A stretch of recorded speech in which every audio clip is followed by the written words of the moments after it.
This is the Kremlin, citadel of Russian communism. Looking at Russia, we might see it as a country to be studied, as we study other nations of the world. Yet we know that Russia today is regarded as a grave threat to our nation, to our freedom, to the peace of the world. Why so? What makes it a threat? Looking closer, we see a clue. Public display of giant portraits of communist leaders. These leaders, by their actions, have caused the world to stand guard. Here, in Russia, you see the reason why so many nations are building up their defenses. Here, in Russia, you see the reason why we are spending billions of dollars in defense production, why your family is paying the highest taxes in our history. The leaders of Russia tell us their only concern is the defense of their own nation. Is this so? Or are they ambitious for world conquest? Question. A question of communism. Ever hear of Karl Marx? In his mind, communism was born more than 100 years ago. He looked at the world and saw men as divided into two classes, workers and capitalists. In the Communist Manifesto, he called upon the workers, the proletarians, to rise up and overthrow their capitalistic masters. He cried, "The proletarians have nothing to lose but their chains. They have a world to win. Working men of all countries, unite." This was the promise and the challenge of communism. In Russia, the Tsar was the government. To support the wealthy aristocracy, millions of peasants toiled in virtual slavery. The Cossacks, dreaded police of the Tsar, enforced tyrannical laws. Here was fertile ground for the ideas of communism. For here, indeed, the people had nothing to lose but their chains, the chains of the imperial government. In 1914, the Tsar sent his troops into the war that swept Europe. For more than 2 years they fought. While at home, people suffered from shortages, brought about the despotism and corruption of the imperial government. The people grew rebellious. Only a strong army could sustain the Tsar in power. But revolution was preached on the battlefield, too, to an army broken with corruption. Inevitably, the Russian army surrendered. And with the defeated army returning under the banners of revolution, the imperial government fell and revolution reigned. The chains were broken, and in violence was born the government of the proletarians. But a government needs leaders. Ever hear of Nikolai Lenin? He was the first leader of communist Russia. Leon Trotsky was another. Lenin lived but a few years, and out of the vicious struggle for power that followed his death, Joseph Stalin emerged as undisputed leader. Here was a new face, but in the background was an old one, Karl Marx. He established the ultimate aim of communism as world revolution. And the rulers of communist Russia, while firmly establishing their authority at home, created an international organization to stir up revolution throughout the world. Communism was on the march. Stalin was in the Kremlin. But what of the people? The proletarians who had fought to win a new world. Their new world might look promising, but although the land had been taken away from the capitalists, the workers didn't get it. Under communism, virtually everything belongs to the state.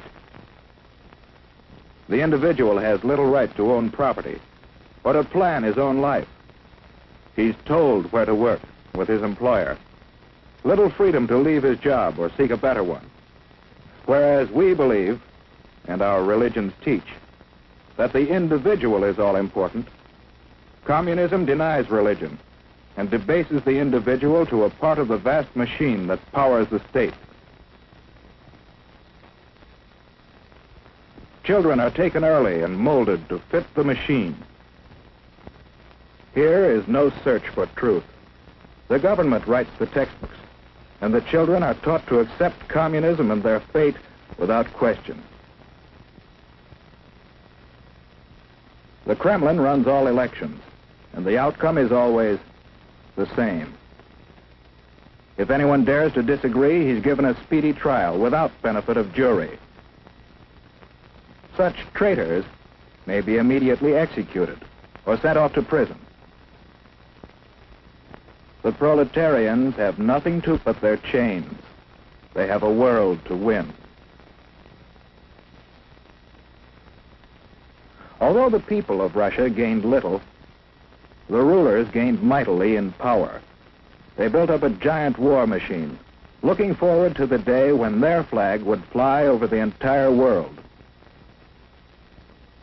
Then came the rise of Nazi Germany, another power bent on world conquest.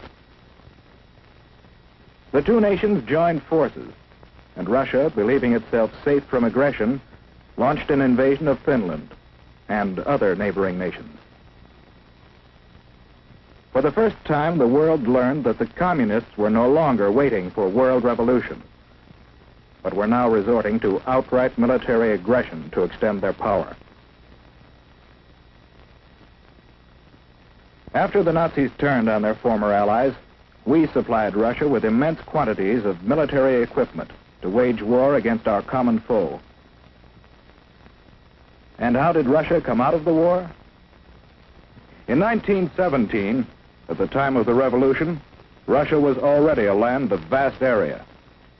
Soon after the end of World War II, Russia had occupied many new territories, bringing additional millions of people under communist control, and serving notice that Soviet Russia was now a world power to be reckoned with.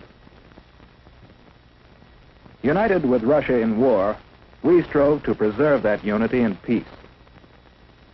We helped organize the United Nations, in which the nations of the world have mutually pledged to cooperate in fostering world peace and progress.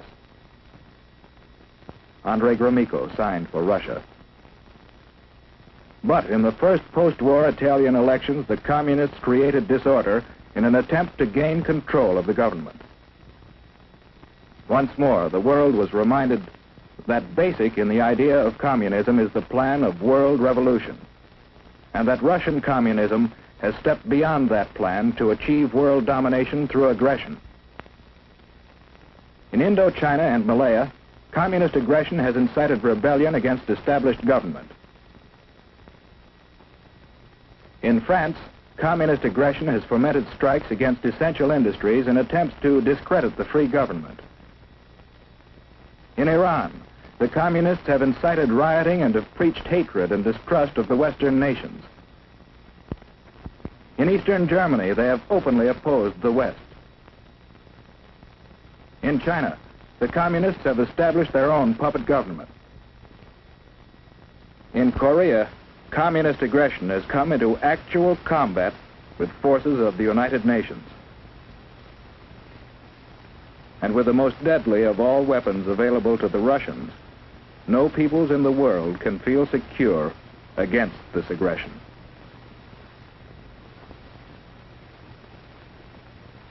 How are we meeting this challenge?